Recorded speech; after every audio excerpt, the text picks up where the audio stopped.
Hey everyone, Erin from the Impatient Gardener.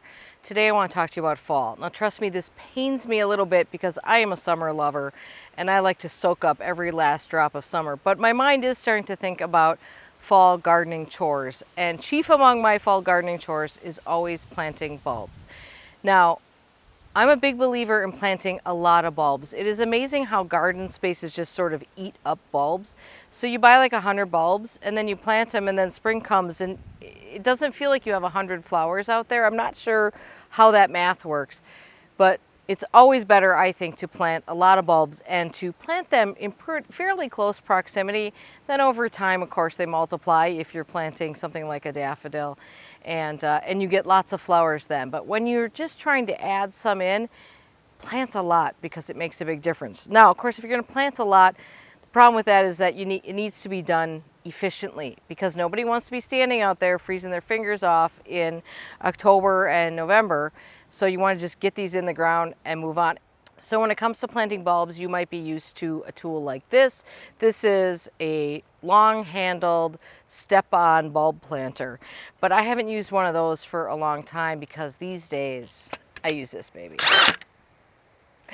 So this is a power planter. The power planter is the auger part of this, and then you can put it on any cordless drill that's 18 volts or better. And this just makes really quick work of it.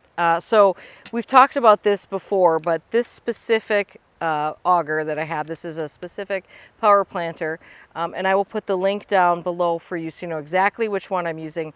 This is the same one I used to plant some 2-inch plugs earlier this year, and I love that I'm able to use this for multiple things in the garden.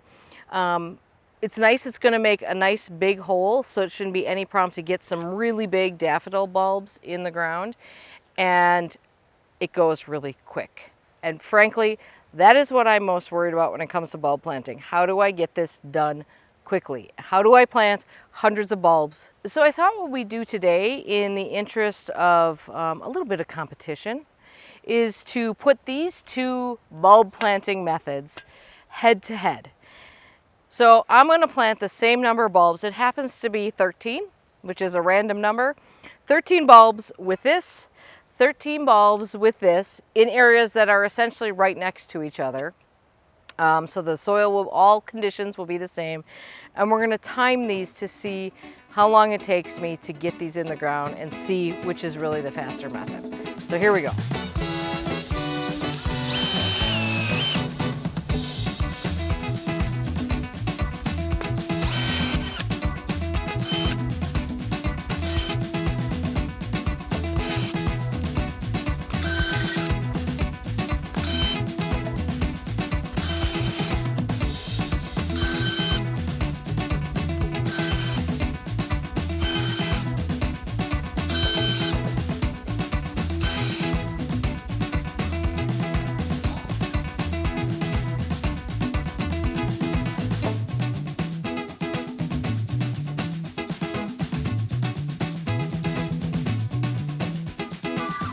Okay, I have 6 left. And all I would ask of you is please don't make me plant the rest of these 6 with that torture device. I swear you guys, I am trying my hardest. I don't even understand why it's so hard. I know there are roots in this area, so I kept moving around and it's impossible. I had to wipe the mulch out of the way. It definitely will not go through any layer of mulch. Anyway, I'm wiped out. I'm just gonna finish these up quick. So after the first hole, I knew that this bulb planter and I were not ever meant to be friends. I can't believe I used to use that. Actually, the real way that I crank through a ton of bulbs, like hundreds of them, is I grab a gardening partner, often my husband, but who's ever available to help. One of us does the auger and one follows behind with the bag of bulbs, plunks it in, covers it with soil, and the other one just keeps moving with the holes. And we can fly through them. So it's a system that actually really works for me. So whenever I can, I like to garden smarter, not harder. And if that little demonstration wasn't a perfect example of that, then I don't know what is.